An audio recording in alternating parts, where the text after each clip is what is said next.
இப்போ நம்ம இந்த எல்சிஎம் வந்து ஷார்ட்கட் மெத்தட் என்னது நம்பருக்கு 16 24 36 54க்கு எப்படி ஷார்ட்கட் மெத்தட்ல ஏற்கனவே நம்ம ஃபேக்டரைசேஷன் மெத்தட் பார்த்தா இது ஷார்ட்கட் மெத்தட் ஒன்றும் கிடையாது, டானா வகுத்தல் தான்.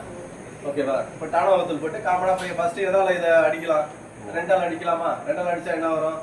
8 12 18 27. இப்போ பெரும்பாலும் பார்த்தா இதை 2ஆல் அடிக்க, இது 3ஆல் 2ஆல் அடிக்க முடியாது. அதனால மேக்ஸிமம் இதை பார்த்து இந்த மூணுத்தையும் எது பெரும்பான்மை எதால அடிக்கலாம்னு பார்த்துக்கிட்டு முடிவு பண்ணிக்க. பெரும்பான்மை பார்த்தீங்கன்னா இது 3ஆல் அடிக்கலாம், இது ஒரு 8 தவிர 3ஆல் அடிச்சிங்கன்னா அப்படியே 8 அடிக்க முடியாது. அதனால அப்படியே 8 போட்டுருங்க. இதை பார்த்தீங்கன்னா எவ்வளோ வருது? 4.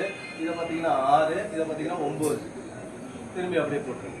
அடுத்தது பாருங்க, திரும்பி 2 3 2த்தையும் 3ஆல் அடிக்கலாம். அதனால இது 3 போட்டுருங்க. 8 4 அப்படியே போட்டுருங்க. 2 3 போட்டுருங்க. இப்போ திரும்பியும் 2ஆல் அடிச்சிங்கன்னா 4 2 1 3. இப்போ திரும்பியும் 2ஆல் அடிக்கலாம். எத்தனை? 2 1 1 3. இப்போ ஃபேக்டரி என்ன கிடைக்குது? இது எல்லாமே, இது எல்லாத்தையும் நீங்க பெருக்கணும். எல்லாத்தையும் அப்படியே பெருக்கி வைக்கணும்.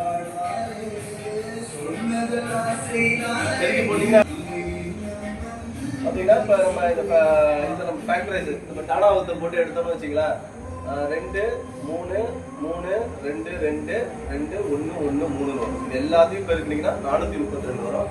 432 தான் இதனுடைய எல்சிஎம்.